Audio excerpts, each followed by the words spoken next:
The interest rate you get is a pretty big deal.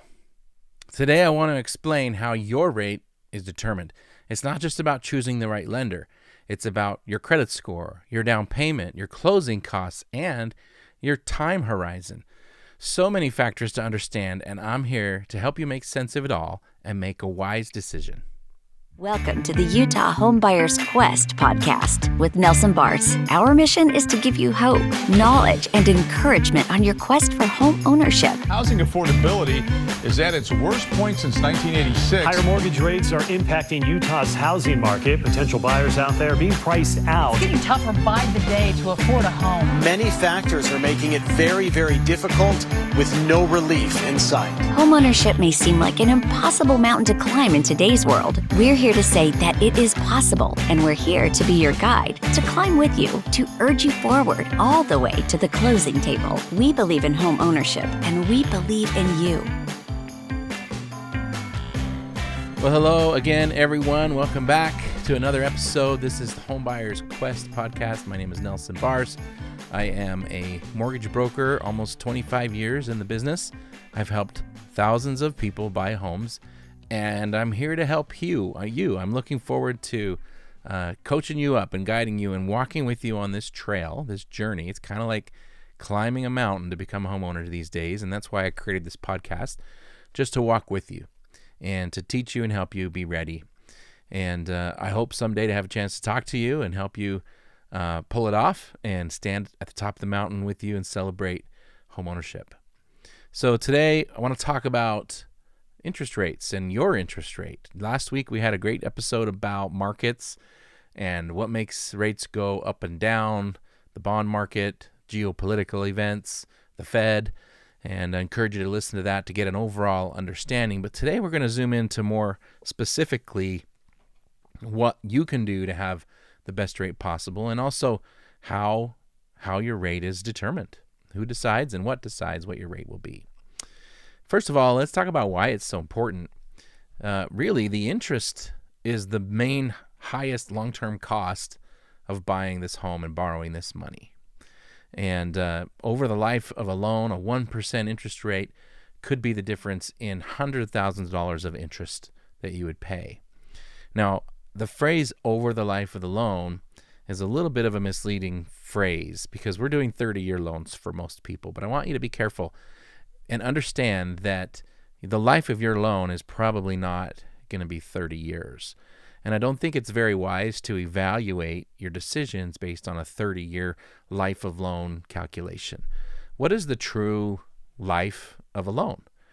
If it's short, like 2 or 3 years, maybe it's a starter home for you, or maybe you think you're going to refinance soon, then that's going to make it more attractive to have lower fees.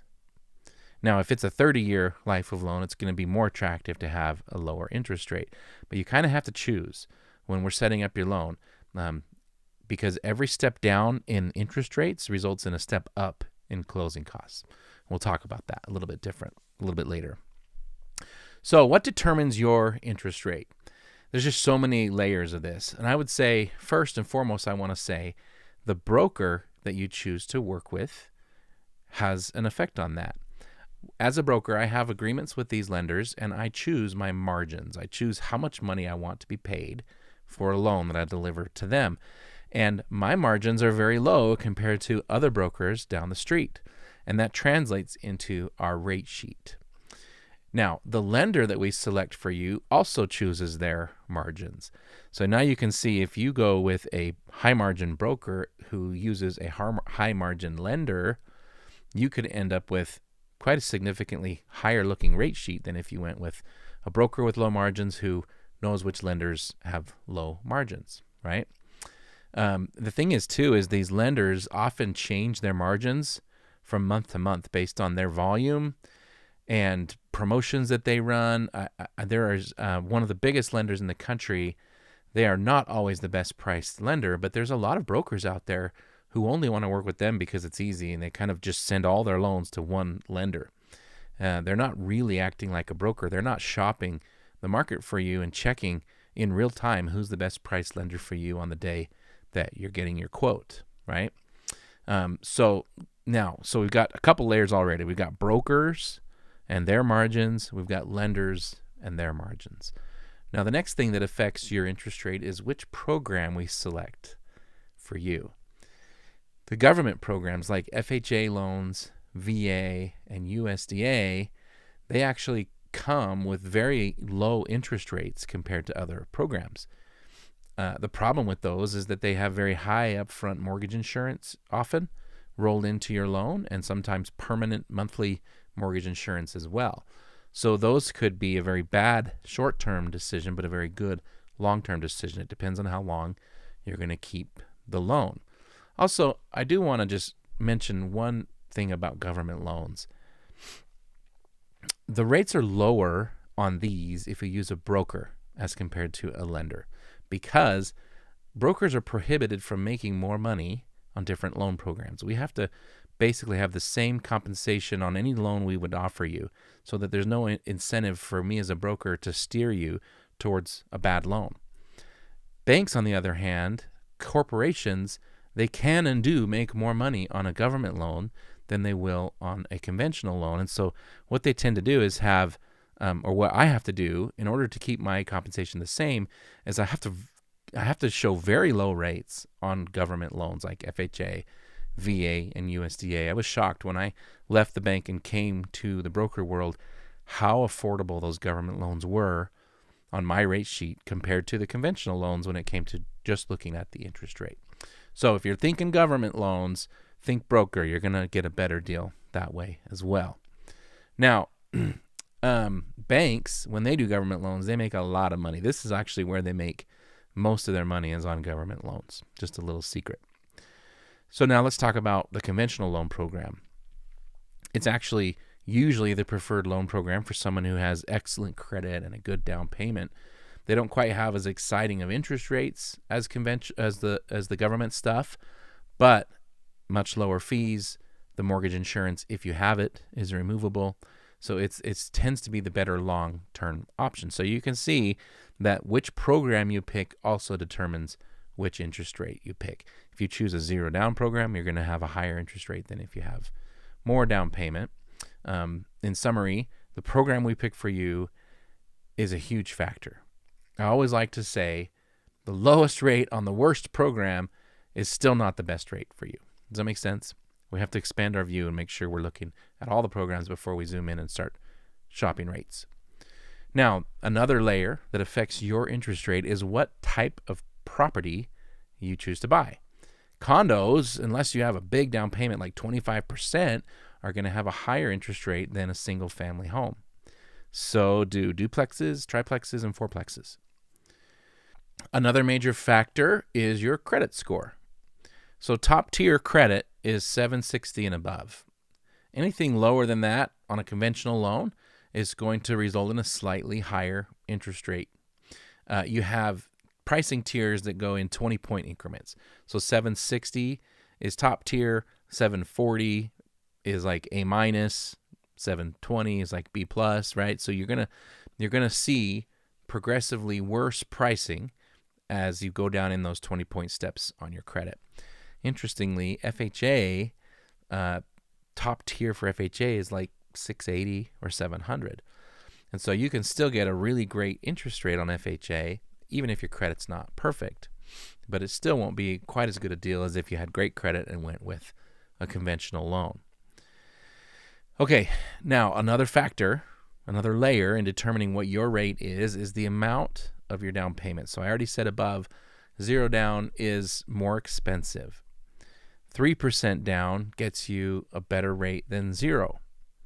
5% down usually gets you a better rate than 3%, unless if you're a first-time home buyer and you have income below the area median, then you get special pricing.